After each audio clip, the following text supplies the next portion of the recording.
afternoon, friends. John here from What's Spinning, here to rank the discography of one of the best to ever do the damn post-rock thing and one of the most infamous bands in that genre. Godspeed you, Black Emperor. Now, if you are unfamiliar with the musical project, they've been at it since the early 90s. They took a big, long hiatus in the 2000s, and they just so happen to be dropping a new album this weekend. You can expect the review for that album to be dropping tomorrow. I'll also let you know where this new one fits in their discography, but they are a very important band for me, mostly because, I'm a very, emotion-driven person as far as music goes. And in the world of Godspeed You, Black Emperor, they have packed almost nothing but emotion into their music, whether it be the swirling, epic highs or the incredibly dismal lows. They've always been a band that makes me feel something. They're also a band that, as far as I'm concerned, if you've never gotten into post-rock and drone and experimental rock, this is definitely a band that you should be checking out early on in your venture.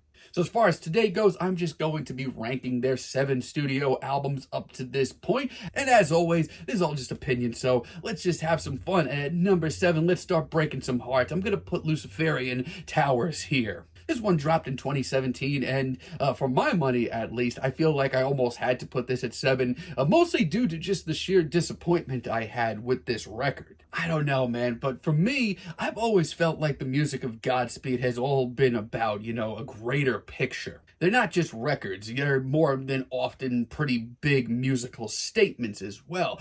And then we have Luciferian Towers, and I remember the first couple of times listening to it, I felt absolutely nothing. And that was the first time that had really happened with me with Godspeed before. There are some decent moments, but even after all these years, I just can't help but shrug about it. The rising tension that we get on this record never really seems to pay off or go anywhere, and a lot of this record just sounds wishy-washy. I mean, for a band that has released nothing but statements, this album just sounds like it exists, and I don't know, I just feel like they're a lot better than that. Now at number 6, this might surprise some of y'all, but that's okay. I'm going to put Yanqui U.X.O. I don't know what it is about this project. I've listened to it a lot of times trying to get a little bit more into it, but I don't know, man. It is certainly, without a shadow of a doubt, a scuzzy and very mysterious and dramatic piece of post-rock and drone. But at least as far as I'm concerned, this album just doesn't seem like the full picture of Godspeed You, Black Emperor.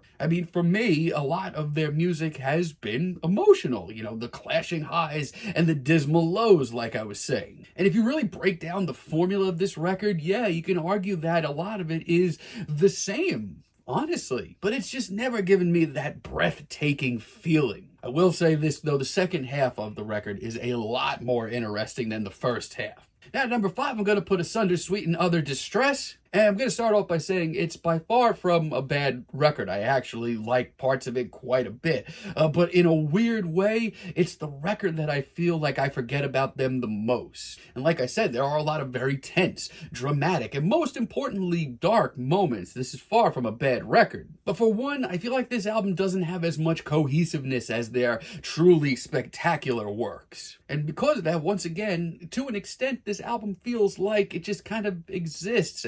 There's some great moments, but compared to their early work, it's just not as consistent for me. There are some serious moments of brilliance, though, and some really great cuts. Now, at number 4, I'm going to put their last album, Godspeed at State's End. Now, leading up to this ranking, this was the album that I had the most,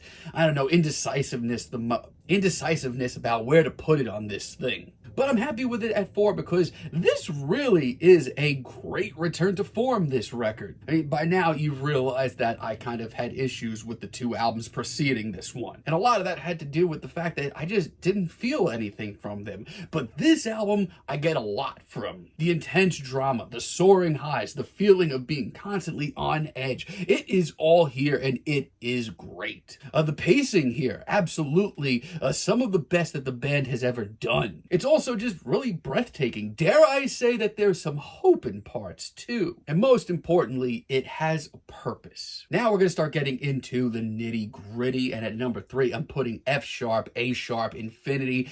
Hell yeah, this is a good one. I mean, Jesus H. Christ, look at this album art. Do you think that there's even a sliver of hope on this thing? Absolutely not.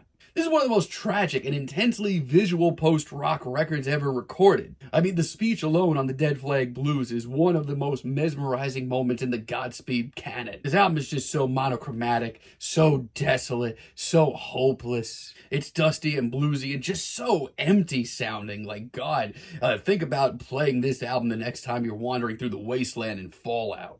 And listen, it is by no means an easy listen. It's one of their longer albums, but it is a true masterpiece. And at number 2, I'm going to put 2012's Allelujah, Don't Bend, Ascend, their comeback album. And yeah, it's just a freaking hell of a record. It's also probably their easiest to digest. I mean, whenever I've ever, tried to get somebody into Godspeed, I almost always ask them to start here. It's the band at their most intense and noisy and hectic. There is almost no downtime from when this album kicks off. Swirling guitars, intense drones, and a sense of urgency to it that really doesn't show up as much as their early days. Yeah, it's incredibly urgent. I mean, this was their first album in a decade, and it sounded like it. It sounded like over a decade, all these emotions bubbled up into this one record, and this is just this infinite release. It is absolutely unbelievable. And at number 1, this is probably not going to surprise many. It's going to be Lift Your Skinny Fists Like Antennas to Heaven from 2000. Yeah, this is the granddaddy of them all for a lot of different reasons. Not only do I feel like this is the best Godspeed You Black Emperor record, but it's also like one of my favorite albums of all time. It's also arguably the best post-rock album of all time. And you get everything here, from the triumphant kaleidoscopic highs to the absolutely dismal lows that will destroy any hope that you have left for humanity. Now, this is by no means an easy record. It's about an hour and a half. But for me, this kind of just is the ultimate Godspeed record. Every emotion, every sound that they've worked with, it's all here. It is at their best, and it is just an absolutely triumphant record, and just a great record to listen to if you want to get into post-rock as well. So that's going to be my rankings. As I said, when I drop my review for their new album tomorrow, I'll let you know where it fits in with their discography for me, but for now, let me know what you all think down below. Let me know your rankings down below and why. And until next time, have a great day, friends.